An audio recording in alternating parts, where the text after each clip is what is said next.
Hello. मेरी आवाज आ रही है क्या? Yes sir. अच्छा। जी सर, आ रही है आपकी आवाज। ठीक है। तो श्वेता, सविता, अरशद से कांटेक्ट नहीं हो पाया? मेरी आवाज नो प्रॉपर आ रही है सर, ना? कट तो नहीं नहीं रही लग है? रही है।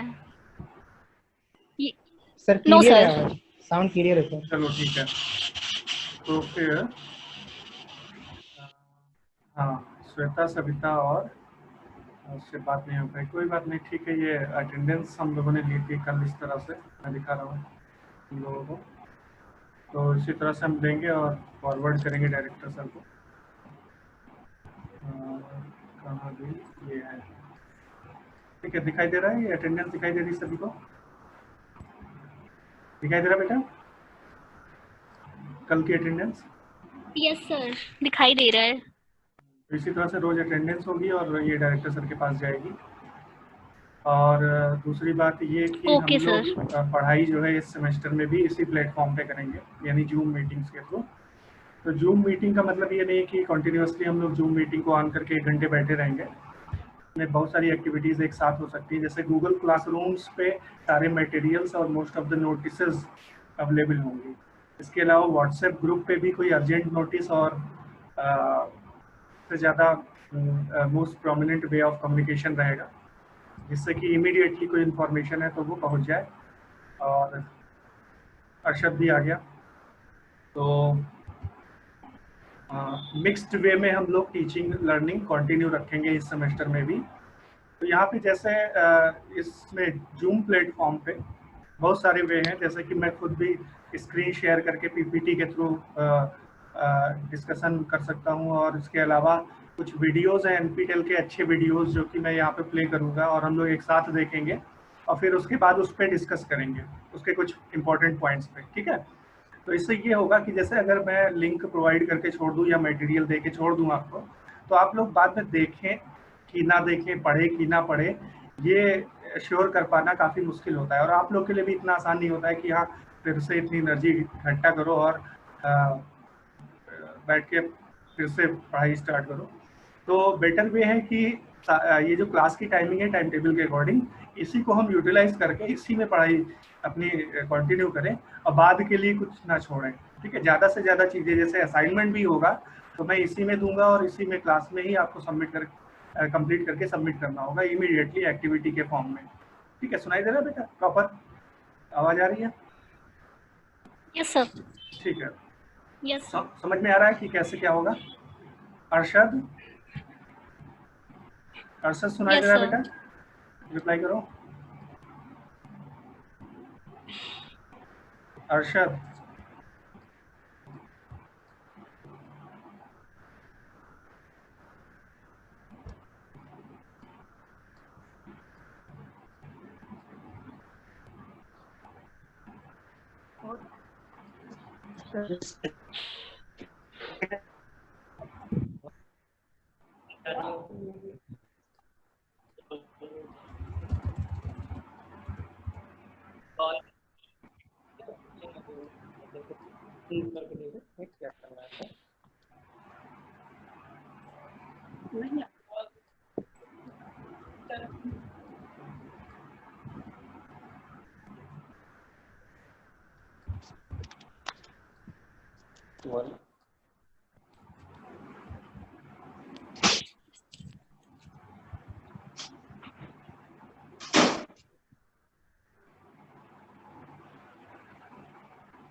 हेलो।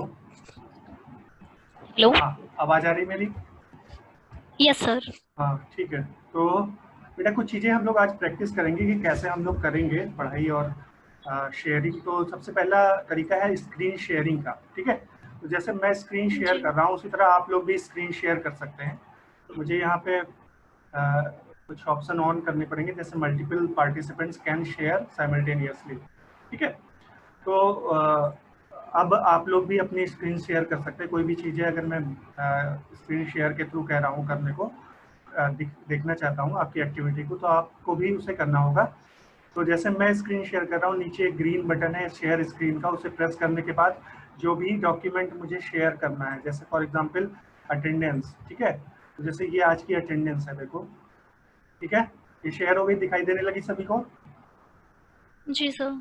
ये कुछ बेसिक चीज़ें हैं अबाउट जूम एप्लीकेशन, ये सभी को मालूम होगा, मालूम है? यस नो बोलते रहो बेटा। नो सर, आज यस पता सर। चला। अच्छा ठीक है। तो अभी ये सब हम लोग को सीखना होगा, प्रैक्टिस करना होगा, जिससे हम लोग आगे बिना किसी प्रॉब्लम के फुल फ्लो के साथ कंटिन्यू कर सकें। तो जैसे Richa Verma is present, Shweta Kumari is absent, सभी लोग देख पा रहे हैं। Yes sir. Arshad is present, yes sir. Arun Kumar Yadav is also present, Savita is absent, and Shivam Singh is also present. This is for 18th अगस्त, ठीक है। तो इस तरह से कोई भी डॉक्यूमेंट, चाहे पीपीटी हो, पीडीएफ हो, या फिर इमेज हो, वर्ड फाइल हो, ये सब हम शेयर कर सकते हैं थ्रू स्क्रीन शेयरिंग।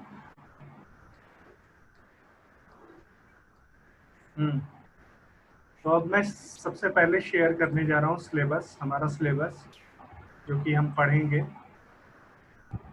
ये सभी को दिखाई दे रहा होगा, power system protection, yes sir. Yes sir. ठीक है। तो पहली यूनिट है इंट्रोडक्शन टू प्रोटेक्शन सिस्टम, जिसमें हमें पढ़ना है introduction to protection system and its elements, ठीक है। सिंपल प्रोटेक्शन सिस्टम की देखो डिफरेंट इक्विपमेंट्स होते हैं, जैसे ट्रांसमिशन लाइन है, फिर ट्रांसफार्मर है। मेनली अगर हम पावर के ट्रांसमिशन की बात करें, क्योंकि पावर का जनरेशन लोड सेंटर्स के पास नहीं होता है, ये away from the load centres होता है, जहाँ भी रिसोर्सेज की अवेलेबिलिटी होती है, या फिर ड्यू टू सर्टेन हजार्ड्स, इसे पॉपुलेशन से हम दूर, जैसे न्यूक्लियर है या फिर थर्मल है, due to pollution and other problems, हम इसे लोड सेंटर से अवे सेटअप करते हैं यूजुअली। तो क्या होता है, हमें बल्क में पावर को ट्रांसमिट करना होता है from generating stations to the load centres. तो उसके लिए बहुत सारे इक्विपमेंट्स इन बिटवीन यूज होते हैं, जैसे कि ट्रांसमिशन लाइंस, ट्रांसफार्मर्स, ठीक है। और बहुत सारी चीज़ें हैं इन्वॉल्व हैं उसमें। मेनली जो होता है, जो इक्विपमेंट्स होते हैं हमारे ट्रांसमिशन में, वो ट्रांसफार्मर और lines, transmission lines and distribution lines. Distribution lines हमारी नियर लोड सेंटर्स पाई जाएंगी। तो मेनली ट्रांसमिशन लाइंस और हमारी ट्रांसफार्मर्स होते हैं, तो इनकी सेफ्टी काफ़ी इम्पॉर्टेंट है, जिसे प्रोटेक्शन कहते हैं। क्योंकि अगर कोई फॉल्ट अगर करता है किसी भी सिस्टम में, किसी पार्ट में सिस्टम के, तो हम उसको टाइमली सेंस कर सकें, we can sense the fault timely, and then we can isolate that part so that other parts of the system may be protected from getting damaged, ठीक है। और बाकी का जो पार्ट है वो स्मूथली फंक्शन करता रहे, इसके लिए protection is very important. So protection system में sensing of the fault is important. This is being done through different relays. तो इसमें हम मेनली यही पढ़ेंगे, functions of protective relaying. Syllabus को देखो, see the syllabus. Functions of protective relaying, protective zones, primary and backup protection, desirable qualities of protective relaying, basic terminology। तो basically हम इस यूनिट में क्या पढ़ेंगे, अबाउट द रिलेज, ठीक है। Because relays are the equipments you can say, or devices which sense the fault, okay। So Yes, in sir. any system, this is the role in power system protection, this is the role of relay. So relays, there are different types of relays which we will study in the same unit. Electromagnetic, attracted and induction type relays, thermal relay, gas actuated relay, design consideration of electromagnetic relay. तो relay mechanism क्या होता है? Relay में एक contact होता है, moving contact होता है, मूवेबल कॉन्टैक्ट, जो कि अंडर फॉल्टी कंडीशन दी जो आर्क डेवलप होती है due to the existence of high voltage across the terminals, एक आर्क डेवलप हो जाती है जो कि हमारा फॉल्ट मींस हाई करंट को पास करता है, प्रोड्यूस करता है। ठीक है, तो to extinguish that arc there are different type of mechanism, mechanical as well as electromechanical, which are being adopted to extinguish the arc।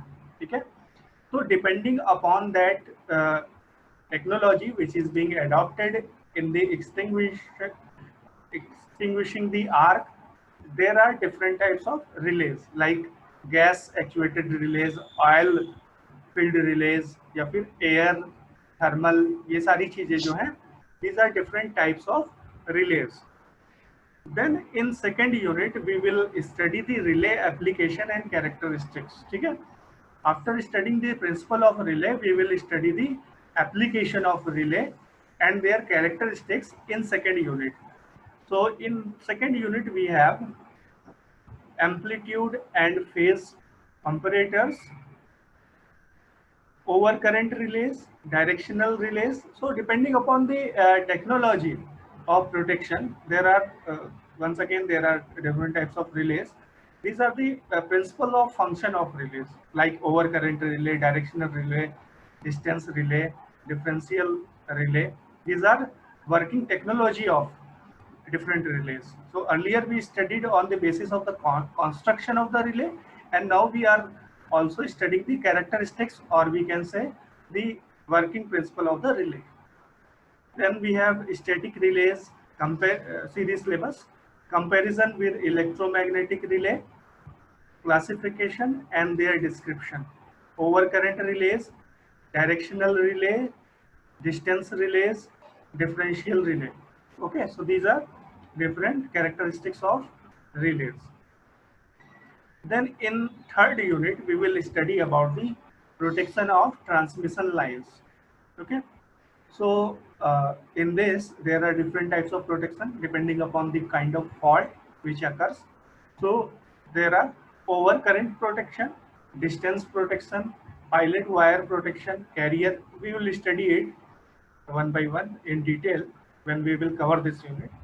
So right now we are taking the idea that what is the content of our syllabus। Okay, so carrier current, see the syllabus: carrier current protection, protection of bus, okay, auto reclosing, all these are the protection schemes of transmission lines। ठीक है बेटा, सुनाई दे रहा है? आवाज proper आ रही है? जी sir. Okay, Shivam है, शिवम, शिवम कहाँ गया? ठीक है।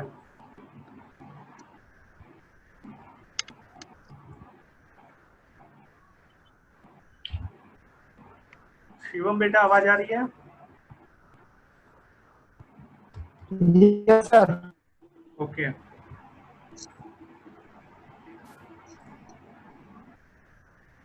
तो बेटा ये सब्जेक्ट तुम लोगों ने डिप्लोमा में पढ़ा है क्या पहले? प्रोटेक्शन? Yes sir. अच्छा, Yes, क्या क्या sir. पढ़ा है? रिले वगैरह, रिले, सर्किट ब्रेकर, ये सब पढ़ा हुआ? Yes sir. ठीक है, हाँ यस जी, यस जी। चलो बढ़िया है।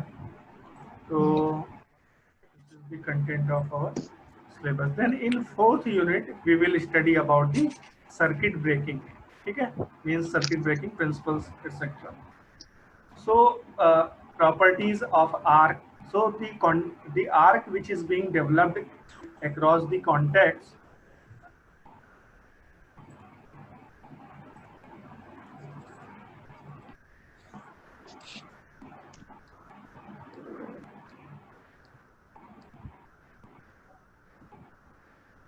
सभी को,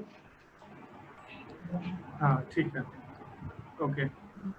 properties of arc, arc extension नहीं, हाँ ठीक है, fourth unit, arc extension theories, restriking voltage, transient, current chopping, resistance switching, all these are some principles of circuit breaking, because while breaking the circuit, breaking the contact through the circuit breaker, this arc uh, produces or generated. So there are different theories of arc extinction. So we will study those in this unit for the circuit breaker. Okay. So capacitive current. So relays are basically to sense the fault so as to move the contact, and in between those contacts of the circuit breaker, these arcs are established. So our aim is to extinguish these arcs timely so that to stop the flow of current, heavy current, or heavy faulty current. So syllabus को देखो, short line interruption circuit breaker rating. So